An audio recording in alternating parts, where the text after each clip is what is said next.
Look, Second Wind is a video game channel, and I am the film critic and television guy here. My area of critical specialty isn't video games, but this week I think we can figure out a point of overlap. So let's talk about a video game adaptation. Nope, everyone's already done that. Ha, nice. Next, please. That's a bit last year. That was fun, but I don't know if I have anything to say on that. Oh, we already did that one. Nice try, Nick. Perfect. So all 8 episodes of the first season of Fallout premiered on Prime Video last week. It's pretty good. It's fun, inventive, playful, self-aware, it looks lovely, and it has a game cast. And the only real problem that I had with it is that streaming age thing where it feels less like 8 individual episodes and more like an 8-hour movie that was arbitrarily chopped up into 8 chunks. But honestly, it's pretty good. In fact, if I were pressed, I'd even give it a... well, you know. So we're going to talk about that first season. There will be some minor spoilers involved, largely around backstory and theme. No major plot developments or twists, just context. We're going to talk about the show's use of cowboy aesthetic, 50s nostalgia, and the way in which it weaves those two ideas together. If you want to see the show completely blind, no worries, set a bookmark and come back when you've seen it. We'll still be here. But look, if you're just here for a high-level take on Fallout, it's totally rad. No, wait. I can do better. Can we roll that back? Can we get a clean take? Okay.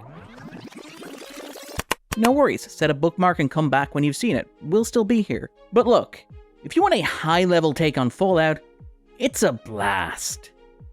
Nailed it. And tasteful, too.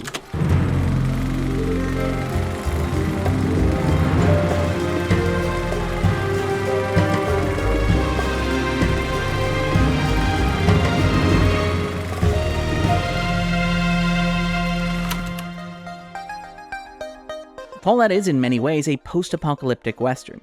This is true in a very literal sense, in that most of the story takes place in the American West after the apocalypse. This is a story about characters in and around California. When the Ghoul is resurrected in the premiere, it's to chase characters running to California. That's where you from, ain't it? Much of the mythology of the show focuses on the destruction of the New California Republic, an earlier attempt to forge civilization from the post-atomic western. The show isn't exactly subtle about the symbolism involved here. What is it about California that we all came to this place? When you think of the promise of the American dream, you think of California. This makes sense. In a very real sense, California signifies the end of the American West. It's the point at which the frontier inevitably gives way to the unyielding Pacific Ocean. It's a boundary on Manifest Destiny. It is as far west as it is possible to go. And look, if we were talking about the Fallout franchise as a whole, or maybe if the show gets a second season, I could talk for a whole 10 minutes about what Nevada represents in terms of Manifest Destiny, how it represents the end of the West in a more purgatorial sense, the idea of not even getting to the finish line, and what that means in the larger context of American pop culture. But for now, let's focus on California. The show also understands that California is paradoxically not just the end of the West, but also the beginning of it. In a clever little gag, the first episode of the season is called The End, and the last episode is called The Beginning. This is the central irony of the increasingly popular post-apocalyptic western. The genre has become increasingly common in American pop culture, and it reflects the belief that the end of the world might represent the opportunity to start over, that it might somehow take the country back to its origins, as if sweeping away layers of detritus that have accumulated over the nation's central mythology. As media scholar Paul A. Cantor writes, "Once we realize that contemporary end-of-the-world scenarios share with westerns the goal of imaginatively returning their characters to the state of nature, we can see how the American nightmare can turn into the American dream when rampaging aliens or zombies descend upon a quiet American suburb. The dream of material prosperity and security is shattered, but a different ideal comes back to life.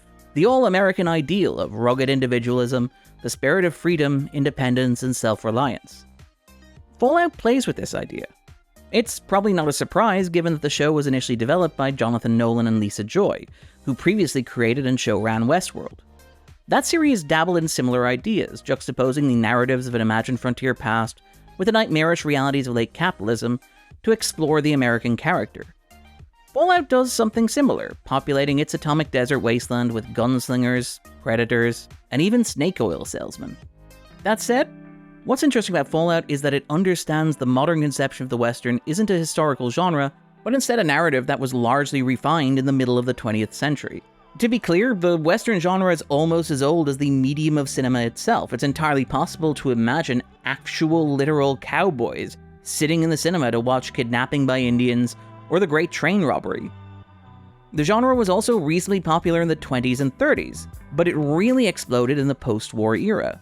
According to historian Stanley Corkin, 3 out of every 10 movies produced between 1946 and 1950 were westerns, and over 50 westerns were produced each year between 1950 and 1958. During that decade, the western also colonized the nascent medium of television. A lot of what even modern audiences associate with the western genre, such as those iconic widescreen vistas, were only really codified during the 1950s. Fallout understands this. The show is, in many ways, about nostalgia for the 1950s. Although the series takes place on an alternate Earth with a different history, it is very much informed by the aesthetics of that decade. Per the Bible of the Source video game, the Fallout universe is what people in the 50s believed the future would be. As such, it's also about what people from the future understand the 50s to have been. And Fallout isn't even the only recent streaming show to grapple with that issue. It's almost as if 50s nostalgia is a charged idea in modern American pop culture. To jump back to the Ghoul, he might be a bounty hunter in this atomic wasteland, but before the end of the world, he was an actor named Cooper Howard, played by an actor named Walton Goggins. And look, Goggins is getting a lot of praise for his work on Fallout, and I think that praise is entirely justified. But hey, I've been a Goggins fan for years. I'm glad that he's finally just a guy that everybody knows. You suck! Oh yeah. In the very first scene of the show, Cooper is introduced working at a child's birthday party in Los Angeles on the day that the bomb detonates. Cooper's not actually a cowboy, but he plays one in movies. Like a lot of casting on the show, this is playful and self-aware. Goggins is one of those actors who just looks like he should be playing cowboys in movies. Fallout suggests that the difference between a cowboy and a cowboy actor is negligible, and that the West was only ever real inside these fictional constructs. In this alternate world, America is still locked in a Cold War with the communists, although the implication is that this ideological conflict is primarily against the Chinese rather than the Russians, and there are suggestions that the conflict has turned bloody in regions like Alaska. Still, the logic underpinning this imagined funhouse mirror of Hollywood is recognizable to anybody with even a casual understanding of the history of the entertainment industry. In that opening scene, it's implied that Cooper has been the victim of a blacklist, chased out of the industry for his communist sympathies. Pinko. Flashbacks to production of one of Cooper's movies suggest that Hollywood is in the midst of a Red Scare. Cooper's horrified to discover that one of the writers on the movie has been fired because of his political beliefs. Bob's a bit of a communist. Communist? Cadillac Bob? Cadillac Bob, the very one. Cooper's also frustrated by rewrites to the movie, and how his cowboy protagonist is being presented, being transformed from a local lawman into a vigilante. I'm the sheriff, right? Well, why can't I just arrest a guy like I normally do? That's what I do. The audience. Right. You see, it's a new kind of Western. The power of the individual when the chips are down. A new America, that's what I'm telling you. Not coincidentally, this mythology of the cowboy as a rugged individualist has long benefited corporate interests. As Newt Berger argues, the myth of the cowboy, the individualist, was a kind of cover for the attitudes that favored large employers, including mining, railroad, financial, and ranching interests. The bosses discouraged workers from unionizing or acting collectively. To the oligarchs east and west, north and south, the idea of the unrestrained individualism of the cowboy, devoid of responsibility for others, suited a divide and conquer strategy very well. After all, the 1950s were a decade in which Americans embraced individualism above all else. During the 1930s, the New Deal helped the nation survive the Great Depression. It was overseen by that president, Franklin D. what was his name? Roosevelt. Yeah, that's the one. And look, in case this seems like a bit of a reach, it's worth jumping back to Westworld, where the final season is largely built around the Hoover Dam. The Hoover Dam remains one of the great American engineering accomplishments of the 1930s, and historians such as Michael Hiltzig suggest that the Hoover Dam represents the end of the old American West. And I think you say in your book that the Hoover Dam sort of changed the vision of the West from one of rugged individualism to collective accomplishments. That's right, because the dam marks the dividing line in American political philosophy from rugged individualism. But Hoover Dam was part of that change.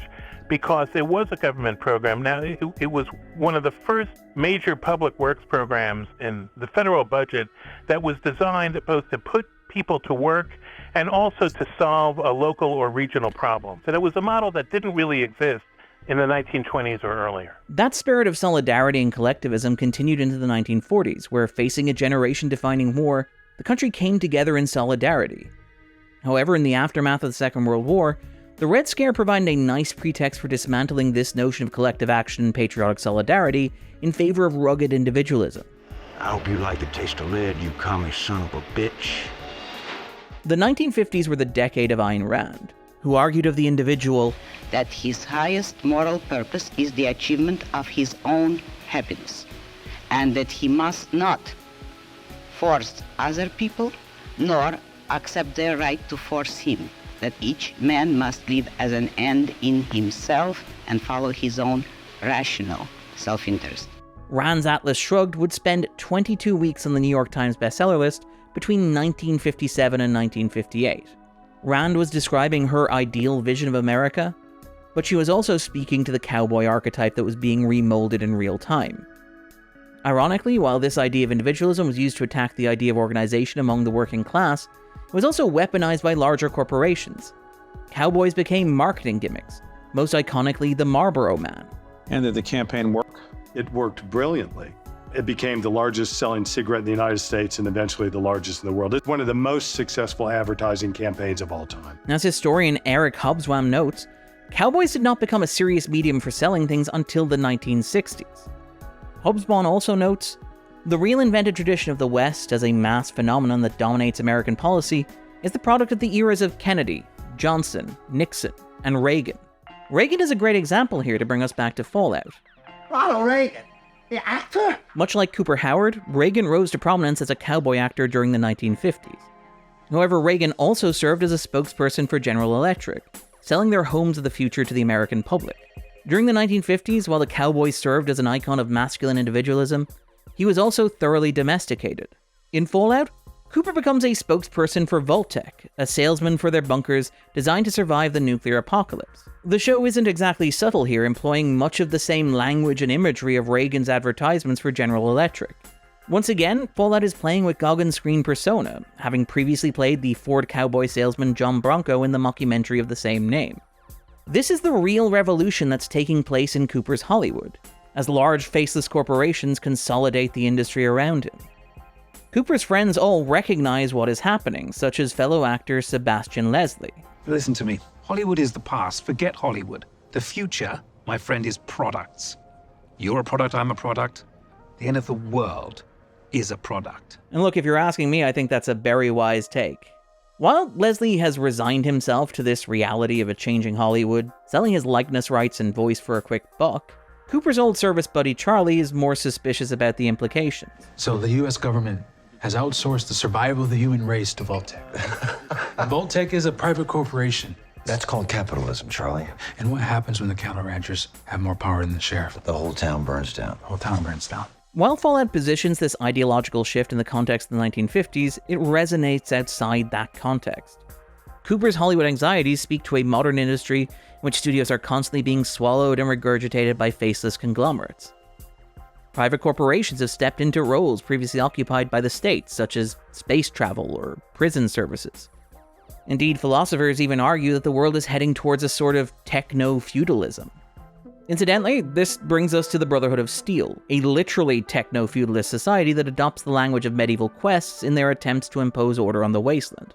We don't really have time to go into it in this video, but to a certain extent, Arthurian legend serves the same function in British pop culture that the Western does in America. Hell, you could argue that Monty Python and the Holy Grail was doing the same thing to British myths that the revisionist Western was doing to the American frontier mythology at the same time. More specifically, in the context of the nostalgia of Fallout, there was an explosion of interest in such medieval stories in American pop culture during the 1950s and into the 1960s.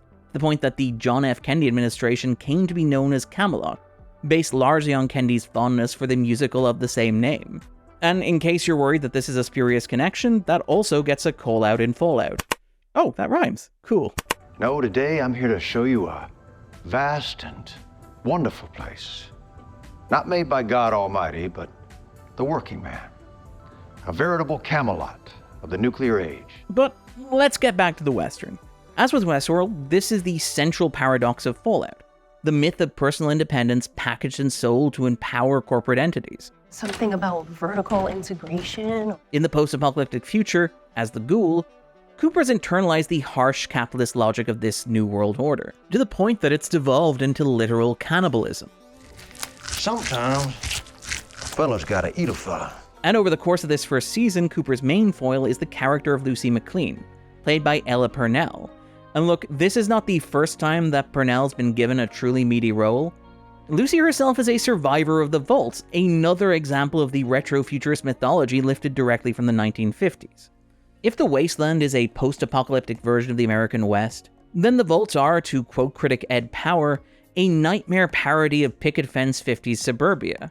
Even before their dark secrets are inevitably revealed, the Vaults recall the way in which, through the suburbs, white middle-class Americans could isolate themselves from perceived urban life, in a static and regulated environment where private space, property ownership, racial homogeneity, and the nuclear family were the dominant values. We all know that, Chet. Messing around with your cousin, it's all well and good for kids, but it's not a sustainable long-term sexual practice, you know? As with the casting of Goggins, Fallout does something playful here, casting Kyle MacLachlan as Lucy's father. MacLachlan is an actor who had a breakout role in David Lynch's subversion of 50s suburbia, Blue Velvet. Naturally, Lucy and her dad liked to watch westerns, and the language of the Vaults is the language of the Western, right down to resettlement of empty spaces. It feels very pointed that the underground farms are designed to look like 1950s movie sets, right down to matte paintings, conjuring up a fictional romantic ideal of the settlement of America. Venturing into the world towards the end of the first episode, Lucy finds herself thrown into sharp ideological conflict with Cooper. Cooper argues that the only way to survive in the wilderness is to look out for oneself above all. But Lucy believes that there is a better and more selfless way. Because of the golden rule. Do unto others as you would have done unto you. Naturally, and without getting into spoilers, Lucy's optimism is challenged and tested over the 8-episode season. But the reality is that no matter how bad things get, she doesn't need to look far to see the world that Cooper's ideology has created. One that is ultimately only fit for ghouls. I've been Darren Mooney, and this was The Backdrop.